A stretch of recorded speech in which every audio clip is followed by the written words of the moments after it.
Corsair's H105 AIO liquid cooler.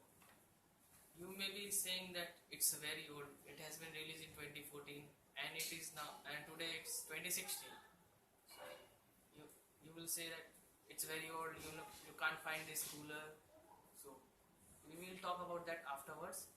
First, let's proceed with the review of this cooler, then we will do conclusions. So starting with the system config, we have Intel Pentium G3258 clocked at 3.2 GHz for stock at 1.116 volts, and we did an OC of 4.2 GHz at 1.32 volts and sometimes 1.26 volts. It was varying because there was our motherboard was giving trouble. So talking about motherboard, it is Gigabyte Z97PD3. It's a basic motherboard but can handle overclocking good. We have 8GB 1333 DDR3 RAM in dual channel mode along with 256GB Seagate hard drive. We also have Gigabyte 750 Black Edition graphics card, and powering this is Corsair BS450 packed 450 with which is backed by APC power to provide better and stable current. As we know, Corsair's BS450 is just for basic purpose, and it is housed inside Cooler Master half XB case. And for thermal paste, we are using CM's Cooler Master's value 1 because Corsair does not make thermal paste. And lastly, the driver version for these testings was 361.43. It's old driver. We continued with that driver. We did not use new driver because we are not testing graphics card, so we don't need any driver. Any driver will be good for this. So now let's move on to the benchmarks of.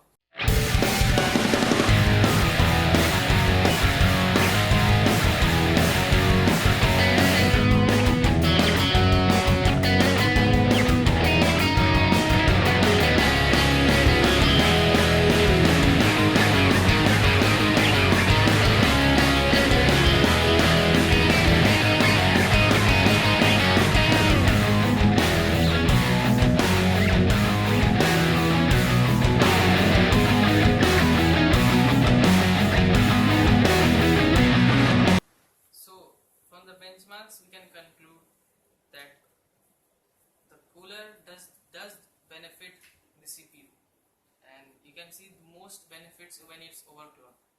In idle, you can see only just 3 degrees difference in non-OC mode, but when you see XTU's benchmark performance, you will see that there is a difference of 15 degrees C, which is very good, meaning it will provide you a better overclocking headroom, as well as it will give you better control over your CPU's temperature.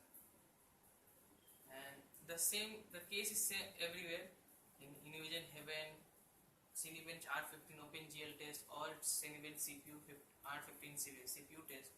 We can see there's a difference of 3 to 4 degrees everywhere. But you have to consider that the stock cooler was running on full speed. The stock cooler and the 3 fans associated there, 2 SP120s and the one Cooler Master value series 1.125.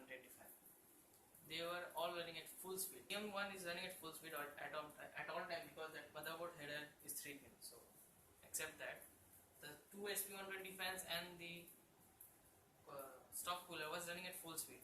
So it was providing that temperature at full speed in OC as well as non-OC mode. But when you consider Corsair's case, you can see the temperatures are far better, and that pump was running at full speed, but the 2 fans are running at low speed. So if we crank up these fan speed, you will obviously get more performance out of it. But if you get more performance, you get more noise as well.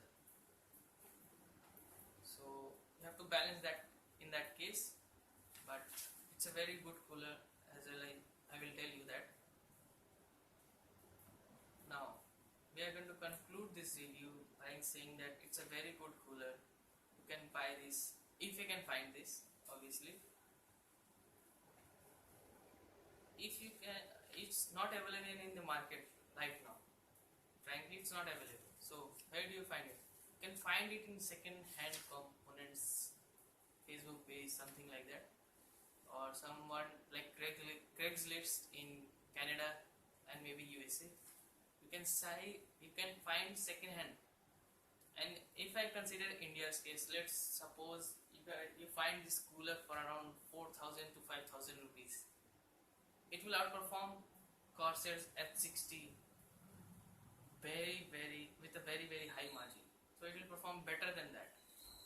It will give you more performance of your money. Buying second hands is not good for somebody because they think it may be broken or something. But check before buying it. You can get more money if you buy second hand Corsair H105. If you find it, I will recommend you to buy it only if you can find it second hand, because first hand you cannot find it this cooler because it's not available. Because right now there is H100i GTX or H100i V2 as well as H100i V2. This is extinct in just 3 years, and you will get 5 years warranty on this product. So if you buy second hand, and considering that if somebody has bought in 2015, obviously you have more 4 years left to buy, or sorry, not 4 years, 3 years left.